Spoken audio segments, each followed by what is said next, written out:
Nah, kita kedatangan souvenir untuk Natal dan Tahun Baru. Nah, bagi kalian semua adik-adik sekolah minggu, anggota GKIM Kaintong Tasikmalaya yang belum mengambil souvenir tersebut, bisa kita mengambilnya atau mama papa kalian datang ke gereja, ke kantor tata usaha gereja di lantai 1 untuk bisa segera mengambil souvenir tersebut. Nah, souvenir tersebut bisa diambil setiap hari Selasa hingga hari Sabtu, jam 9 pagi sampai jam 2 siang. Nah, kontak personnya adalah kepada Saudara Alyang. Nomor teleponnya 0812 741 8228. Saya ulang ya. 0812 741 8228. Kalau bisa WA dulu atau telepon dulu untuk janjian mengambil souvenir tersebut. Ayo segera adik-adik kita ambil souvenir Natal dan Tahun Baru dari Komisi Sekolah Minggu GKIM Kaintong Tasikmalaya. Sampai jumpa lagi. Kiranya Tuhan memberkati kalian semua.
anak-anak, happy Sunday. Lausu, kita kan sekarang mau merayakan 2 hari raya yang penting. Oh ya? Ya, Apa itu? kita mau merayakan hari raya Imlek sama hari kasih sayang, hari Valentine. Senang nih, senang dong dapat angpau. Iya, yang pasti nih. Ya. Lausu bawa apa nih? Wah, Ayo, siapa yang mau ayo. ini? Yang mau angpau harus semangat ya nyanyinya ya? Iya bener, Oke, nanti siap dikasih angpau ya, Lause. siap ya. Nah kita sekarang mau nyanyiin lagu Sinien Hao ya, oke? Yuk siap ya. Sebelumnya mari kita berdoa dulu. Oke, adik-adik semuanya kita mau berdoa dulu ya. Mari kita berdoa. Tuhan Yesus yang baik, terima kasih. Kami bersyukur hari ini kami bisa kembali beribadah bersama-sama walaupun masih secara online. Terima kasih ya Tuhan, kami mau siap memuji Tuhan. Kami mau memberikan yang terbaik bagi Tuhan Yesus karena Tuhan Yesus teramat baik bagi kami. Di dalam nama Tuhan Yesus kami berdoa. Amin. Amin. Sekarang siap anak-anak untuk memuji Tuhan ya. Siap. Siap, oke. Kita nyanyiin Sinien Hao ya.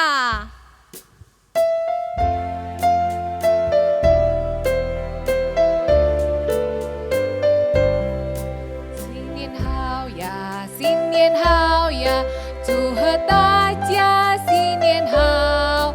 我们唱歌，我们跳舞，祝贺大家新年好。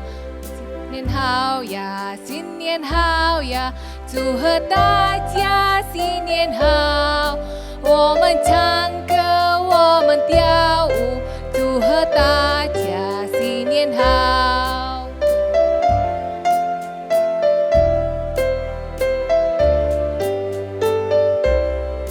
新年好呀，新年好呀，祝贺大家新年好。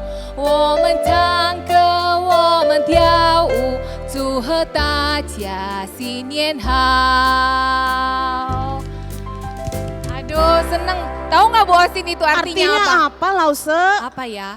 Ya pokoknya gitu selamat tahun baru ya, Oke. tahun baru Imlek. Kita merayakan tahun ini tahun kerbau. Oh Sionya iya, gitu. oke deh. Gitu ya. Ya. Lalu kita mau nyanyi lagu kungsi-kungsi yuk. Oh. Kita kan mau mengucapkan kungsi-kungsi buat orang Buat yang siapa nih? buat orang yang lebih tua dari kita. Buat papa mama bisa? Bisa. Oke. Buat opa Lause juga oma? bisa. Oh buat Lausenya juga bisa, Bisa ya? dong. Oke. Oke, kungsi-kungsi yuk kita nyanyi ya. Boleh ikutin Lause Osin gerakannya. 每条家的小巷，每个人的嘴里，见面第一奇妙，就是恭喜恭喜，恭喜恭喜恭喜你呀、恭喜恭喜恭喜你！每条家的小巷，每个人的嘴里，见面第一句话就是恭喜恭喜，恭喜恭喜恭喜你呀、恭喜恭喜恭喜你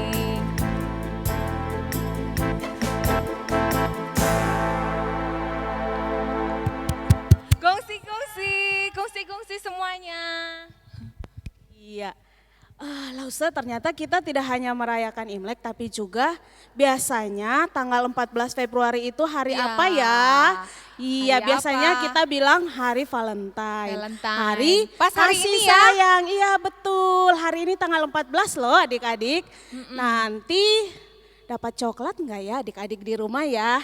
Tunggu aja Asik. nanti papi maminya ngasih coklat ya. Asik mau dong. Iya, oke. Maminya juga mau dikasih coklat dong. Iya, sama Lause juga anak-anaknya. mau. Nah, kita merayakan hari kasih sayangnya, semua hari-hari kasih sayang buat kita karena Tuhan Yesus sudah terlebih dahulu mengasihi Mengasihi kita. kita. Hari ini kita merayakan hari kasih sayang bukan dengan cara orang-orang di luar sana, tapi kita merayakan hari kasih sayang karena Tuhan Yesus mengasihi kita. Iya, Lause. iya, bener, Iya. Lause. Senang Nah, sekali ya. kita mau menyanyikan lagu KASIH. Oke, Ya. pakai Ikutin gerakan gerakan ya. Lause ya. Siap. Oke, yuk anak-anak. Yuk anak-anak semangat ya.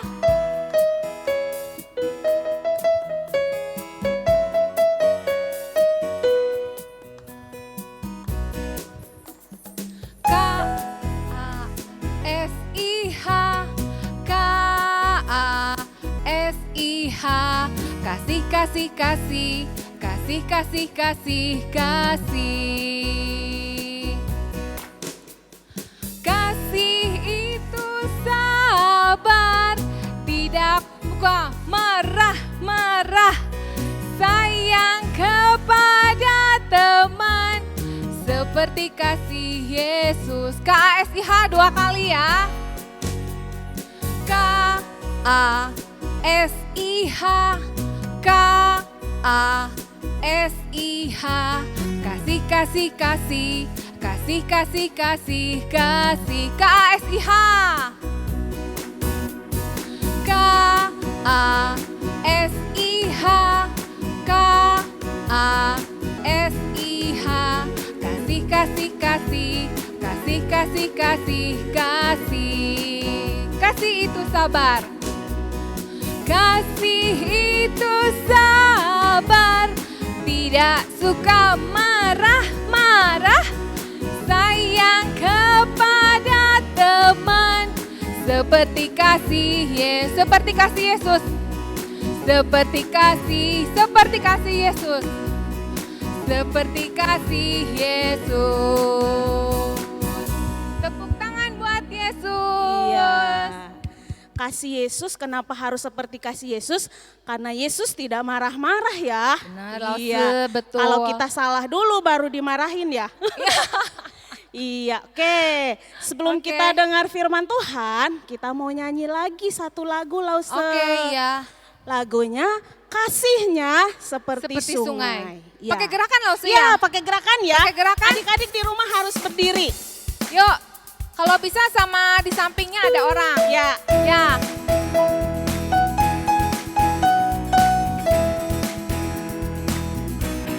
Kasihnya seperti sungai, kasihnya seperti sungai, kasihnya seperti sungai di hatiku. Mengalir di waktu, mengalir di waktu panas, kasihnya seperti sungai di hatiku. Kasihnya seperti sungai. Kasihnya seperti sungai, kasihnya seperti sungai, kasihnya seperti sungai di hatiku. Mengalir di waktu hujan, mengalir di waktu panas, kasihnya seperti sungai di hatiku. Ya, oke. Adik-adik, kita mau dengar firman Tuhan ya. Sebelum dengar firman Tuhan, kita berdoa kembali Yuk, ya Lause. mari. Mari kita berdoa. Tuhan Yesus, terima kasih kami sudah memuji Tuhan. Kami akan mendengarkan firman Tuhan. Tuhan siapkan hati kami supaya kami tidak diganggu ketika kami mendengarkan firman Tuhan. Di dalam nama Tuhan Yesus kami berdoa. Amin. Amin. Oke, selamat mendengarkan firman Tuhan. Shalom adik-adik yang dikasih oleh Tuhan, apa kabarnya? Nah, hari ini kita masuk di dalam hari Valentine. Tapi sebelumnya di tanggal 12 kita merayakan apa nih? Pasti yang kalian tunggu-tunggu bukan? Merayakan Hari Raya Imlek, dimana kalian bisa dapat angpau banyak banget. Cuman tahun ini Lause nggak tahu nih kalian bisa ngumpul nggak ya sama keluarga besar, sama saudara papa mama, atau mungkin sama adik kakak kalian gitu ya. Kalau kalian bisa kumpul pasti kalian dapat angpau banyak banget. Nah, adik-adik hari ini kita mau belajar sama-sama ya tentang Imlek dan juga bahasa kasih. Yuk sebelumnya kita berdoa dulu di hadapan Tuhan. Selamat pagi Tuhan, kami sungguh bersyukur setelah kami memuji-muji nama Tuhan, kami sekarang mau diisi hati pikiran kami dengan firman Tuhan. Kiranya Tuhan berbicara kepada setiap kami dan Tuhan yang bersama-sama dengan kami. Pimpin kami ya Tuhan, dalam nama Tuhan Yesus kami berdoa, amin. Nah adik-adik sekalian, masih nih di dalam suasana Imlek. Mungkin di antara kalian hari ini juga masih ada yang mau ngumpul nih sama saudara-saudara kali ya. Atau mungkin ada yang masih ngumpul dengan mama papa kalian, dengan adik kakak kalian. Nah, tapi ingat ya, tetap jaga kesehatan ya, tetap menjaga protokol kesehatan. Karena ini penting, apalagi di masa-masa COVID. Nah, adik-adik sekalian, kalian tahu nggak sih budaya Imlek yang sering kali dilakukan? Pasti kalian tahu ya, apa aja coba? Ayo coba, kalau mau sebutin boleh nih, apa aja nih? Nah, budaya Imlek yang kita lakukan selama ini yang pertama, acara makan-makan. Makan-makannya juga pasti makanan yang enak, pasti makanan yang lezat. Ya kan, macam-macam makanan di meja makan. Biasanya kita mungkin cuma 2 macam makanan setiap harinya kita makan. Sekarang bisa berbagai macam makanan, berbagai macam daging, berbagai macam sayur kita bisa makan tuh. Wah, kita seneng ya. Itu acara-acara makan, acara makannya kita kumpul dengan keluarga, ya, orang tua kita, adik kakak kita, bahkan saudara-saudara yang jauh di luar sana, mereka pada pulang, mereka pada ngumpul dengan kita tuh. Nah, itu acara-acara makan. Nah, setelah acara-acara makan biasanya ngapain nih? Nah, ini yang biasa kalian tunggu-tunggu. Ayo apa? Bagi-bagi angpau. Pokoknya ya, orang-orang yang sudah menikah itu kasih angpau untuk anak-anak. Nah, anak-anak kecil maupun juga mereka yang belum menikah biasanya dikasih angpau. Nah, itu adalah tradisi budaya Tionghoa yang sampai sekarang masih tetap dilakukan, masih tetap dilestarikan tuh ya. Nah, lalu kalian pasti senang tuh dapat angpau banyak, dihitung-hitung, wah bisa dapat 1 juta, 2 juta, 3 juta. Mungkin juga yang dari luar kota, dari luar negeri nggak bisa ngumpul. Mereka transfer aja deh ke mama papa, nanti mama papa sampein ke kalian tuh ya angpaunya. Wah, kalian seneng banget tuh ya. Nah, setelah itu apa lagi? Coba ciri khasnya. Tadi acara makan-makan, ya makanannya enak, berbagai macam makanan, terus bagi-bagi angpau. Ya, nah yang ketiga, nah biasanya di dalam masa-masa Imlek kita bisa kumpul dengan keluarga besar yang jauh dari sana datang ke tempat kita atau kita pergi ke tempat mereka, kumpul dengan mereka. Bukan cuma sama keluarga, sama saudara-saudara kita, sepupu-sepupu kita, tante kita, om kita, paman, bibi kita, kakek nenek kita bisa kumpul. Selain itu sama siapa lagi? Sama teman-teman kita misalnya, atau misalnya teman-teman papa mama. Ya kan, kita pergi ke rumah mereka, kita berkunjung, kita merayakan Imlek bersama-sama dengan mereka. Wah, seru bukan ya acara Imlek? Tetapi sekarang yang Lause mau kita pelajari dari masa-masa Imlek, suasana Imlek, apa sih hubungannya dengan kasih kita kepada Tuhan dan hubungannya kasih kita kepada sesama kita? Hubungannya apa? Kan Imlek itu budaya orang Tionghoa nih, ya kan? Lalu diberdayakan, dilestarikan hingga saat ini sampai mungkin nanti kita udah gede juga, udah jadi papa mama kitanya nanti itu ya. Budaya Imlek masih ada tuh. Nah, tapi apa hubungannya ya dengan kasih? Nah, ini yang kita mau pelajari. Yuk kita sama-sama buka firman Tuhan di dalam 1 Korintus 13 ayat yang keempat sampai ayat yang ke-8. 1 Korintus 13 ayat yang keempat sampai ayat yang ke-8. Yuk kita lihat sama-sama. Lause akan bacakan buat kita semua, tapi kalian baca Alkitab juga di rumah ya. Jangan cuma nonton doang, enggak. Tapi coba siapin Alkitabnya, buka Alkitabnya sama-sama. Nah, 1 Korintus 13 ayat 4 sampai ayat yang ke-8. Kasih itu sabar, kasih itu murah hati.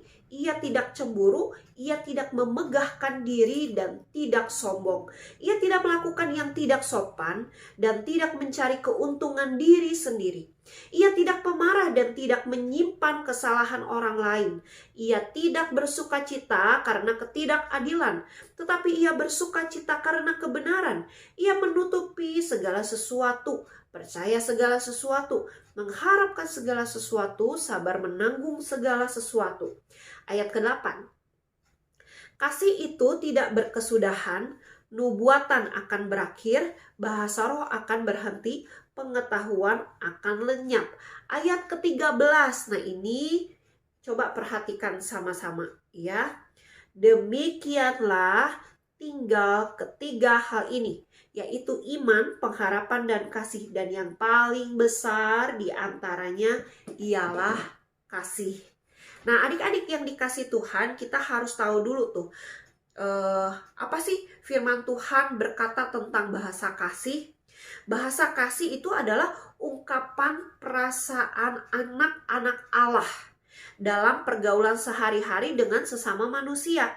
Misalnya nih ya, kayak Lause bergaul dengan Lause lainnya. Nah, Lause akan mengungkapkan perasaan Lause dengan teman-teman Lause tuh ya, dengan perasaan kasih sayang kepada mereka, ya, kasih sebagai teman kepada mereka. Nah, lalu perasaan yang diungkapkan ini biasa bukan cuma diomongin, saya mengasihi kamu, saya sayang kepada kamu, saya mengasihi kamu sebagai teman, tetapi juga kasih harus dipraktekkan, diungkapkan melalui perbuatan kepada sesama manusia yang tentunya harus sesuai dengan firman Tuhan. Gak bisa nih kasih, saya mengasihi orang itu, saya mau mempraktekkan kasih, tapi dia harus timbal balik kepada saya. Kalau saya kasih sesuatu ke orang itu juga harus kasih sesuatu ke saya. Kalau saya menolong orang itu juga harus menolong saya juga. Harus ada timbal balik tuh ya, harus ada balas jasa gitu ya. Atau saya menolong orang tersebut harus bayar apa yang saya sudah lakukan kepada orang itu. Nah, itu bukan kasih. Tetapi kasih itu adalah ungkapan rasa kita kepada seseorang atau kepada banyak orang, dipraktekkan dengan ucapan kita dan juga kita lakukan kepada mereka tanpa menerima imbalan atau balasan, ya. Nah, sama waktu kita juga di dalam masa-masa Imlek, kan kita kita merayakan Imlek tuh ya. Kita bertemu dengan keluarga besar kita, bertemu dengan teman-teman kita mengucapkan kongsi facai. Nah, waktu kita mengungkapkan itu, sebenarnya kita sedang berbagi kasih dengan mereka, menyatakan saya mengasihi kamu, selamat tahun baru Imlek, begitu kan. Nah, bukan hanya ngomong kongsi facai gitu ya, bukan cuma gitu. Yang lalu kita baru minta-minta angpau gitu ya. Nah, di sini ada angpau nih ya, amplopnya doang nih. Ini punya anaknya Lause, diem-diem ya. Nah, ini adik-adik, bukan kita cuman mengucapkan kongsi facai gitu ya, untuk mendapatkan Imlek, kalau bisa mendapatkan angpau, kalau bisa tuh ya angpaunya bisa yang tebel, isinya tuh banyak. Bukan, tapi itu adalah pengungkapan ucapan kita bersyukur kepada Tuhan, mengungkapkan terima kasih Tuhan, hari ini saya sudah masuk di dalam tahun yang baru, tahunnya Tionghoa punya, begitu ya. Tuhan masih kasih saya kesehatan, Tuhan masih kasih saya kekuatan. Terima kasih ya Tuhan. Terus nanti orang tua juga kan atau orang yang sudah menikah kasih kita angpau gitu ya.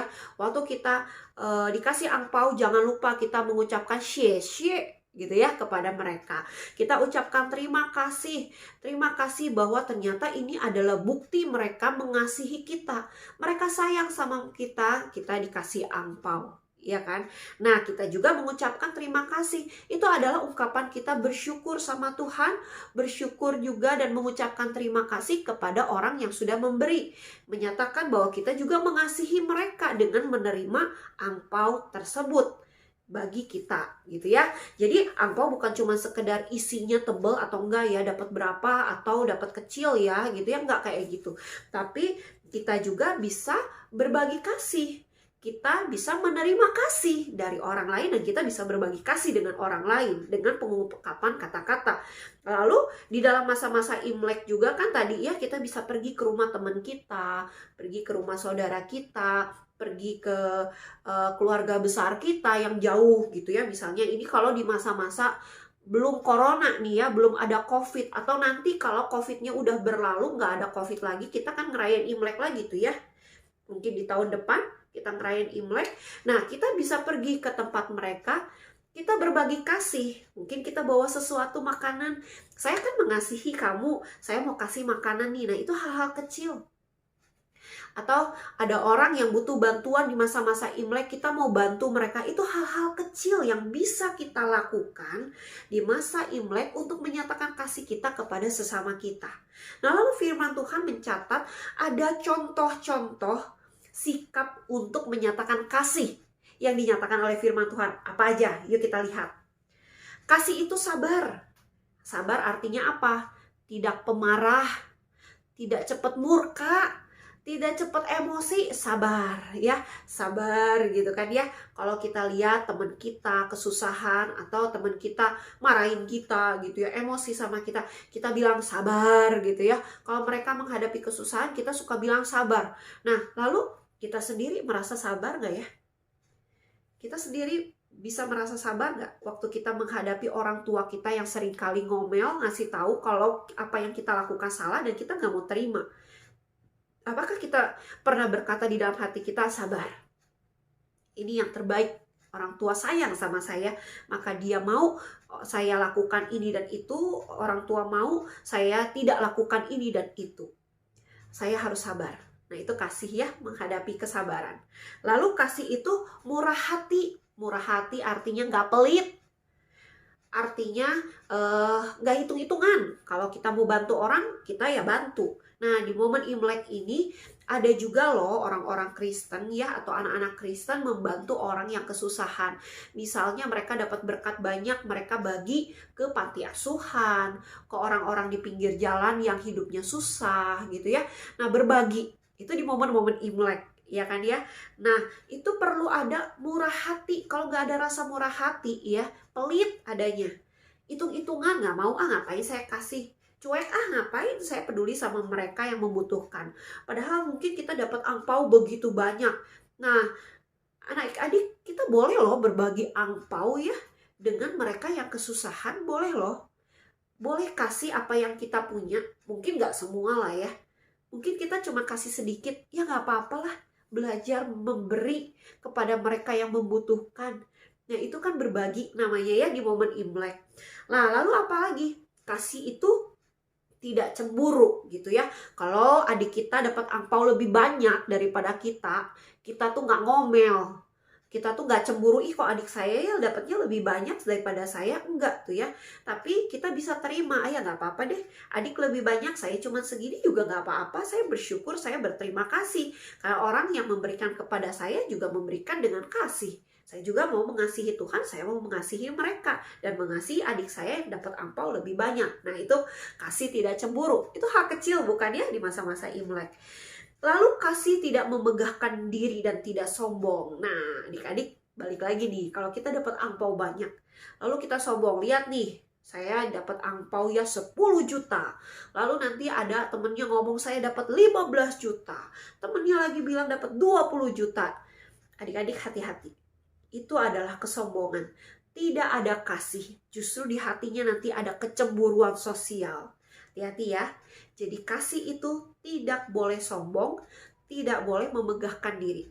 Dikasih berapapun kamu bersyukur sama Tuhan. Nah, itu bukti kasih ya. Atau kamu mungkin di sekolah, nanti udah masuk sekolah nih ya. Pasti mama papa ya, atau seringkali mama papa kasih alat tulis yang baru gitu ya, tas yang baru, sepatu yang baru gitu kan ya. Atau ke gereja kalian dapat baju baru karena kalian mulai lagi datang ibadah ke gereja nih ya. Mama papa pengen kalian dilihat wah jadi cakep nih, jadi cantik nih gitu ya, dikasih baju baru, sepatu baru, segala yang baru. Lalu kalian datang dengan sombong, lihat nih baju baru saya, lihat nih celana baru saya, lihat nih alat tulis baru saya, lihat nih tas baru saya. Adik-adik lihat ya, kasih itu tidak memegahkan diri, kasih itu tidak sombong. Jadi dikasih apapun oleh orang tua kalian, oleh teman kalian, oleh siapapun, kalian tidak menyombongkan diri. Itu membuktikan kalian mengasihi sesama kalian. Lalu kasih tidak melakukan yang tidak sopan, tidak mencari keuntungan untuk diri sendiri. Nah, contohnya apa? Waktu kehidupan kalian sehari-hari ini ya, di luar Imlek deh ya. Nah, kalian bisa memperlakukan teman kalian dengan baik, tidak membuli teman kalian yang kurang dari kalian. Mungkin dia kurang di dalam pelajaran, lalu kalian membuli teman itu. Nah, itu berarti melakukan yang tidak sopan. Kasih tidak lakukan itu. Kasih nggak boleh lakukan itu. Kalian harus mengasihi orang tersebut. Justru orang yang kurang di dalam pendidikan, kalian harus bantu ajarkan karena kalian lebih. Kalian diberi kepintaran oleh Tuhan. Kalian harus ajarkan itu ke teman kalian. Jadi melakukan hal yang baik, melakukan hal yang sopan, bukan yang ngebully. ngeganggu teman kalian sampai nangis, sampai celaka. Nah itu seringkali dilakukan oleh orang-orang atau anak-anak zaman sekarang. Di sekolah, di tempat bermain, di tempat les, bahkan mungkin di rumah teman kalian gitu ya. Kalian bisa lakukan itu. Jangan lakukan itu. Jangan pernah ngebully, ya kan? Tapi kita melakukan hal-hal yang baik, hal-hal yang sopan, hal-hal yang tidak mencari keuntungan untuk diri sendiri. Mari kita lakukan karena kita mengasihi mereka sesama kita. Nah, lalu apalagi? Kasih itu tidak pemarah dan tidak menyimpan kesalahan orang lain. Tahu nggak apa artinya? Tidak dendam. Kalau kalian dipukul lalu kalian hantem lagi gitu ya, pukul balik lagi. Nggak seperti itu. Tetapi kasih itu harus kalian simpan di dalam hati, kalian praktekkan di dalam kehidupan kalian. Kalaupun mungkin teman kalian ada yang usil, ganggu kalian, pukul kalian, kalian gak balas. Tapi ingat, kalau tidak membalas juga tidak boleh menyimpan di dalam hati. Kalau simpan di dalam hati kekesalan kalian menjadi dendam, maka waktu teman kalian pukul kalian, kalian bisa kasih tahu jangan pukul saya. Atau mungkin bisa sampaikan ke guru kalian kalau kalian dipukul di sekolah. Sampaikan. Bukan berarti kalian ngadu lalu bilang, Bu tuh si itu tuh pukul saya tuh sakit nih gitu ya. Enggak ya, tapi sampaikan, Bu tadi si A pukul saya gitu ya. Pukulannya sakit gitu kan. Nanti si guru bisa menegur anak tersebut. Nah, setelah itu kalian gak boleh ada dendam tuh. Aduh, saya mau inget nih si anak ini, si A ini tadi udah pukul saya. Saya nanti laporin ke mama saya. Nanti saya laporin lagi ke siapa. Saya laporin lagi ke orang tuanya si A ini gitu ya. Nggak seperti itu. Kalau kalian sudah sampaikan ke guru kalian kalau di sekolah nih ya. Ya udah gitu ya. Kan nanti guru kalian juga yang tegur. Atau misalnya ya udahlah saya bukan istilahnya berarti saya kalah ya. Enggak sih ya. Waktu kita diam bukan berarti kita kalah dan mengalah. Enggak sih ya. Kita sedang mengajarkan apa yang Tuhan ajarkan kepada kita. Ya kan ya. Untuk tidak balas dendam. Dan kita juga tidak dendam di dalam hati membenci orang tersebut. Jangan, jauhkan perasaan itu. Karena itu bukan bukti kasih. Tetapi bukti kasih adalah kita mengasihi orang tersebut sekalipun orang tersebut seringkali membuat kita kecewa, membuat kita sedih. Tapi kita mau belajar mengasihi dia. Ya. Nah, lalu selanjutnya. Kasih tidak bersukacita karena ketidakadilan, tetapi bersukacita karena kebenaran. Misalnya ada teman kita diperlakukan tidak adil gitu kan ya. Lalu kita ketawa, bagus, lanjutkan gitu ya. Kita seringkali kan ngetawain ya kalau teman kita misalnya dimarahin guru padahal dia nggak salah nih gitu kan ya. Ya kita bisa ngetawain, bagus, rasain loh gitu ya. Nggak kayak gitu. Tetapi kalau misalnya dia dimarahin oleh guru, padahal dia tidak lakukan hal tersebut, kita boleh bela loh.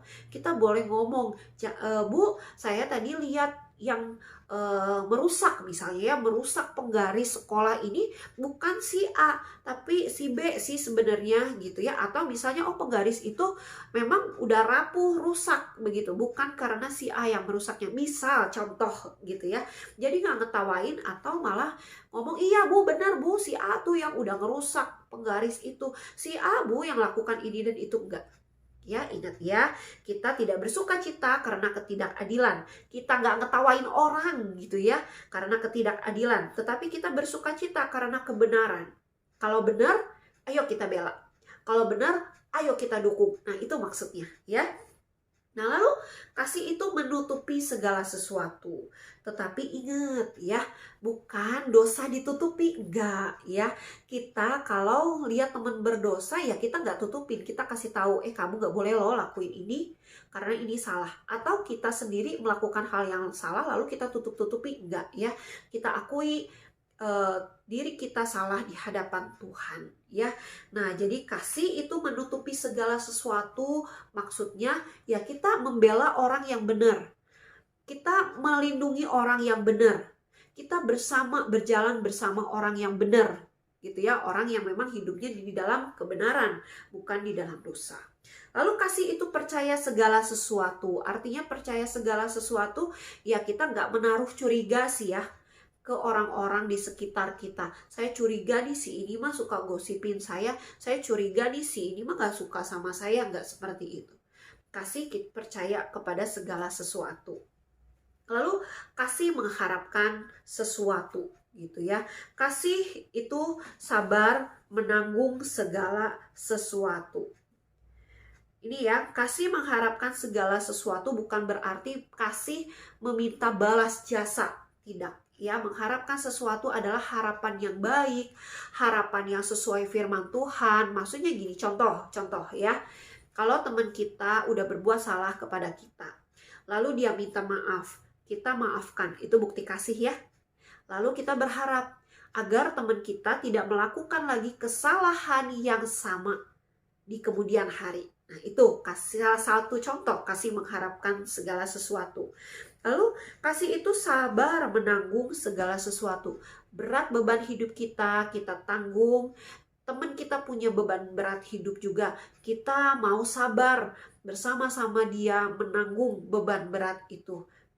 Sehingga beban itu tidak menjadi berat lagi tetapi menjadi ringan karena beban itu ditanggung bersama-sama dengan sabar ya. Nah, adik-adik, lalu nggak sampai di situ. Sifat bahasa kasih yang tadi tuh ya, yang udah dijabarkan itu tidak berkesudahan, artinya terus menerus, artinya kekal, turun temurun gitu ya. Jadi bukan hanya berhenti sampai masa Imlek, udah dapat angpau tadi ya, lalu kasihnya udah deh pudar, selesai gitu ya. Kan saya udah dapat apa yang saya mau, udah deh gitu ya. Nggak apa-apa deh saya sama saudara saya berantem lagi, nggak apa-apa deh saya sama keluarga saya ribut lagi, nggak sabar lagi, pemarah lagi, pendendam lagi, dan lain sebagainya. Nggak seperti itu. Tetapi bahasa kasih terus dilakukan, diulang terus menerus, sifatnya kekal, bukan sementara, bukan dalam momen-momen tertentu, enggak. Setiap hari kita terus menyatakan kasih kepada sesama kita. Karena kita adalah orang percaya, kita adalah anak-anak Allah yang sudah menerima kasih dari Allah lebih dulu. Maka kita mau berbagi kasih dengan mereka. Kita tidak pelit kasih, tetapi kita mau berbagi kasih dengan orang-orang sekitar untuk menyatakan diri bahwa kita adalah anak Allah, kita yang diselamatkan oleh Allah. Nah, bahasa kasih ini maksudnya adalah bahasa kasih yang tentu sesuai dengan firman Tuhan yang tadi kita sudah bahas satu persatu. Nah, adik-adik sekalian, tanggal 14 ini juga bukan hanya tanggal 12 kita merayakan Imlek, tanggal 14 ini juga kita merayakan Hari Valentine. Nah, adik-adik Lose berharap di dalam momen Hari Valentine ini kita punya komitmen yang baru di dalam Tuhan. Kita mau belajar menyatakan bahasa kasih bukan melalui ucapan kita, bukan hanya melalui ucapan kita saja, tetapi melalui tingkah laku kita, perlakuan kita kepada orang tua kita, saudara kita, dan sesama kita, yaitu teman-teman kita. Bahkan orang-orang di luar sana yang kita nggak kenal, tapi kita mau mengasihi mereka. Nah, firman Tuhan mengajarkan setiap anak-anak Allah untuk mengungkapkan kasih kepada setiap manusia siapapun itu tanpa memandang latar belakang orang tersebut, apa yang dimiliki orang tersebut, apakah memiliki kesamaan hobi ataupun kesamaan cita-cita, atau karena satu sekolah baru kita mengasihi mereka. Enggak. Kita enggak pandang itu, tapi kita mau menyatakan kasih kita kepada mereka, kepada siapapun. Nah, adik-adik, kasih yang Allah mau adalah kasih tanpa syarat, tanpa tanpa timbal balik, tanpa balas jasa. Itu maksudnya ya. Maka mari kita bersama-sama dalam momen Valentine ini kita mengungkapkan bahasa kasih yang sudah diajarkan oleh firman Tuhan. Jauhkan kesombongan, jauhkan iri hati atau dengki. Jangan jadi orang pemarah, jangan jadi orang pencurigaan dan lain sebagainya. Nah, ingatlah bahwa Tuhan Yesus sendiri sudah mempraktekkan bahasa kasih kepada setiap kita lebih dulu melalui pengorbanannya di atas kayu salib. Maka kita pun mau berbagi kasih dengan mereka, baik di dalam momen Imlek maupun di dalam momen Valentine, dan bahkan di hari-hari ke depan. Setiap hari kita mau nyatakan kasih kepada siapapun. Biar firman Tuhan jadi berkat bagi setiap kita sekalian. Mari kita berdoa. Terima kasih ya Tuhan, karena Tuhan begitu baik, Tuhan yang memimpin dan Tuhan menyertai kami. Melalui kasih yang Tuhan percayakan kepada kami, Tuhan mengajarkan bagaimana kami hidup sesuai dengan firman Tuhan. Menyatakan bahasa kasih kepada setiap orang tua kami, kepada adik kakak kami, kepada saudara kami, bahkan kepada teman-teman kami. Tolong kami, bantu kami karena kami orang yang lemah. Seringkali kami terjatuh dan meninggalkan kasih, tetapi Tuhan ingatkan kami bahwa kasih yang besar dari Tuhan sudah nyata di dalam hidup kami. Maka kami mau berbagi kasih, baik di dalam momen Imlek maupun di dalam momen Valentine pada hari ini. Dan juga di hari-hari ke depan kami mau tetap menyatakan kasih kami kepada mereka, orang-orang yang ada di sekitar kami. Ini doa kami ya Tuhan, dalam nama Tuhan Yesus, amin. Mari kita membuka firman Tuhan 1 Korintus 13 ayat yang keempat. Ini menjadi ayat hafalan bagi kita sekalian. Ayat yang keempat lo sebacakan. Dan mari kita di rumah juga bisa baca sama-sama. Kasih itu sabar, kasih itu murah hati, ia tidak cemburu, ia tidak memegahkan diri dan tidak sombong. Sekali lagi ya. 1 Korintus 13 ayat yang keempat. Kasih itu sabar, kasih itu murah hati, ia tidak cemburu, ia tidak memegahkan diri dan tidak sombong. Kiranya firman Tuhan jadi berkat bagi setiap kita dan mari kita hafalkan di rumah ya ayat hafalan ini. Sekali lagi Lause mengucapkan Cô xí phá trái, xin niên mong ân, xin niên kuai le. Biar jadi berkat bagi kita sekalian di dalam momen Imlek ini. Sekalipun mungkin kita sulit berkumpul dengan keluarga kita, dengan keluarga besar, saudara-saudara atau teman-teman kita, tapi kita bisa merasakan Imlek bersama dengan keluarga kecil kita dan juga bersama dengan Tuhan. Jangan tinggalkan momen Imlek ini dengan kasih yang tidak baik, dengan yang tidak benar. Tetapi biarlah momen-momen Imlek ini kita punya kasih yang benar di hadapan Tuhan, melakukan bahasa kasih. Dan selamat hari Valentine bagi setiap kita sekalian, di mana kita lebih lagi menyatakan kasih kita kepada orang-orang di sekitar kita. Sampai jumpa kembali dan kiranya Tuhan memberkati